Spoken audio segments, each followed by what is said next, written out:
The idea of an open world Star Wars game might be the most exciting idea for a game we've had in years. To think of the possibilities of where the game will be set. Please, not here, please. How big will the open world be? I think when everyone talks about the idea of an open world Star Wars game, they think of GTA 5 and Red Dead Redemption. That's the kind of open world we're after, right? Large scale, fully traversable, explorable with a living, breathing world, lots of AI encounters, Easter eggs littered throughout the map, and a bunch of murderous madmen with starring roles. It's the Jedi way. However, when people heard that Ubisoft are the publisher given the rights to work on this new open world game, everyone was like, wait, hold up a second. A Ubisoft open world game isn't necessarily the open world game I imagined. But alright, let's give them a chance. Let's say they make the best open world game developed by a Ubisoft studio ever. There's still one thing they'll need to avoid to prevent the game from feeling bland and repetitive. Like Canto Bight in The Last Jedi. Bland. Ugh.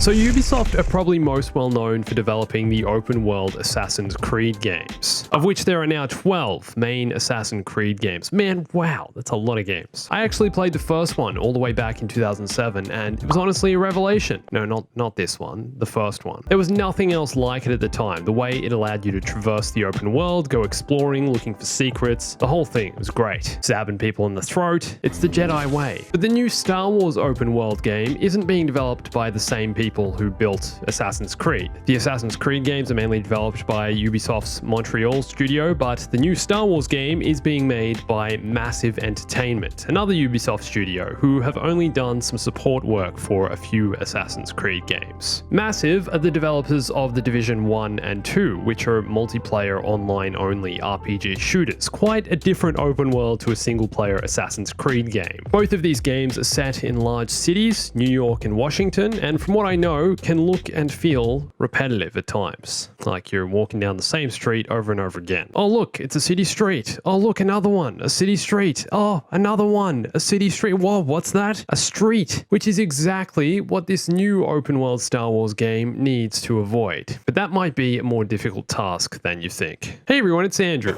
Okay, one of many reasons it's so hard to build an open world Star Wars game is because in most cases, Star Wars planets only have a single biome or a single boring surroundings. For example, building an open world game on Endor wouldn't really work because at one point, everywhere would start feeling too similar. I mean, what are you going to do? It's a forest moon. You walk here, there's some trees. Walk here, oh, more trees. Trees here, there's trees here, there's trees here. It's just trees everywhere. Man, it's just trees everywhere. The same goes for a planet like Hoth. Once you leave Echo Base, everywhere looks and feels pretty much the same. It's a snowy ice planet. There's some snow here, there's snow here, snow here. What's that? Oh, it's more snow. Okay. What's that? Is that a polar bear? Oh, no, it's just more snow. Oh. Okay, so how about Geonosis? You've got wide sprawling deserts and catacombs. There's the Petronaki Arena. There's the droid factory, the control room. Lots and lots of desert. More desert here, there's more desert here, more desert here. Lots of orange, and all of these locations are pretty much already included in a smaller map like the old Battlefront 2's Geonosis. This is one of the biggest maps in Battlefront 2, but it's a tailored experience. The second you turn this into an open world, you risk losing authenticity because, I mean, what are you going to do? Just make everything bigger? Which is what I want to talk about next. There's a huge risk with building an open world Star Wars game because it's very easy for things to start not looking so much like Star Wars. Suddenly we're in some weird random sci-fi film, and I'm going to tell you why in a sec. But first, alright, so I just got sent this box in the mail from Manscaped. Today's video is sponsored by manscaped.com, and they specialize in male grooming and trimming products so that you don't look as hairy as this.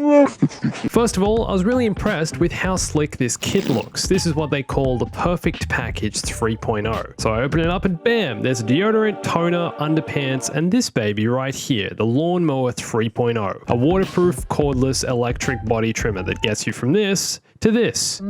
Also, for a limited time, the Perfect Package 3.0 comes with this travel bag as well as these boxer briefs. And they also have a bunch of other hair, nail, and grooming products on their website, like the Weed Hacker, which works great on your nose. Go to manscaped.com today and get 20% off plus free international shipping and 2 free gifts when you use the promo code Bombastic at manscaped.com. The entire Star Wars universe is built on a very specific aesthetic, and if you give the player freedom to roam and explore this environment, every single corner of it needs to look like Star Wars. Let's say the open world was set in Theed Naboo. You go exploring, go for a walk down the streets, don't mind the droid invasion, just keep walking, and suddenly you can't tell whether you're exploring a world from a long time ago in a galaxy far, far away, or if you're just exploring the streets of Seville, Spain, which is where parts of Naboo were filmed. Something might look slightly off, or just not feel quite like Star Wars. The second this happens, the fans are unhappy, and also Lucasfilm are unhappy, which might be a small part of the reason why Star Wars 1313 failed, the open world bounty hunter Boba Fett game we never had.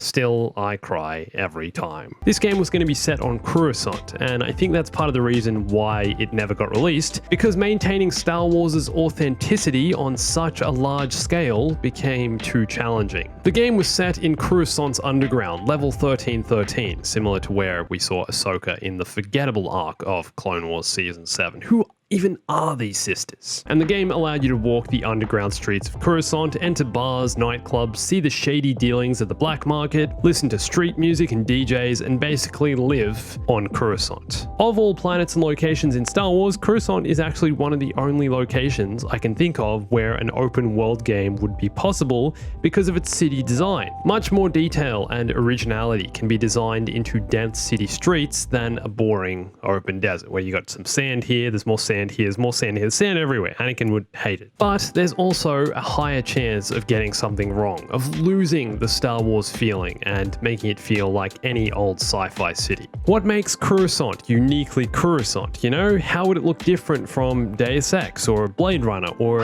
Cyberbroken? I think the chances of this new open world game being set on Coruscant are actually quite high though. Like I said before, Massive Entertainment are most well known for developing the Division games, both set in large explorable cities. Sure, the developers will have to create new assets to suit the space setting, but their experience in building cities can't be ignored. They've done it before. They just need to avoid it feeling too samey, and also avoid it not feeling like Star Wars. Now, the only other pre-existing planet that's dense enough to set an open world game on is Tatooine. That's what I think anyway. Although Tatooine is a desert planet and outside of its towns and spaceports looks like it's just sand everywhere, there's, you know, Anakin's dream here. He wants to live here again for the rest of eternity. But I think there's enough locations here to create a diverse open world. You've got Mos Eisley with the Cantina, the spaceports, the scoundrels, the scum and villainy. Then there's Mos Espa from The Phantom Menace with Watto's workshop, Anakin and Shmi's home, the market stalls, this woman that tells you there's a storm coming, Annie. You've got the Mos Espa Speedway. Can you imagine being able to pod race in this game as a side mission? Then you've also got the Lars homestead and other exterior farms and town dwellings for those moisture farmers. You've got Jabba's palace and all the bounty hunters and everyone else who comes for a visit.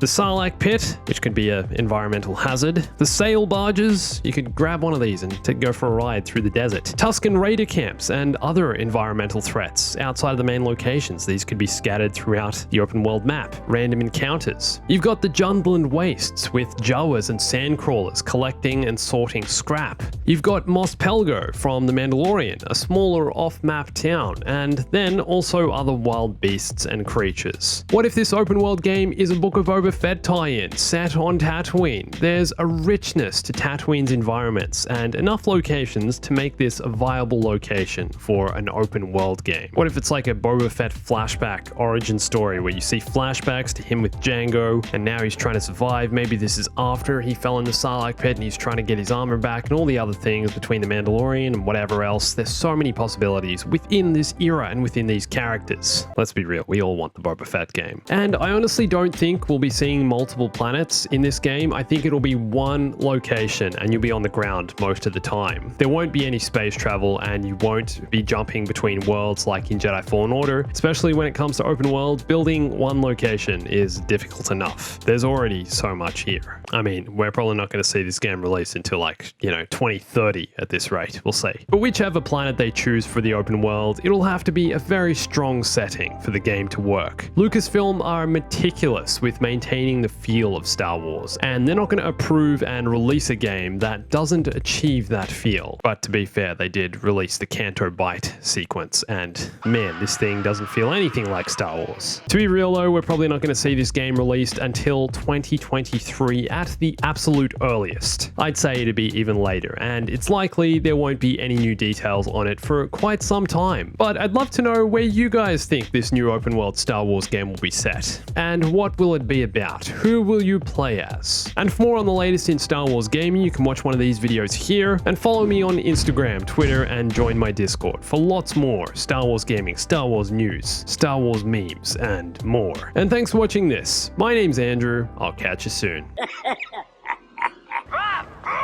Stay bombastic.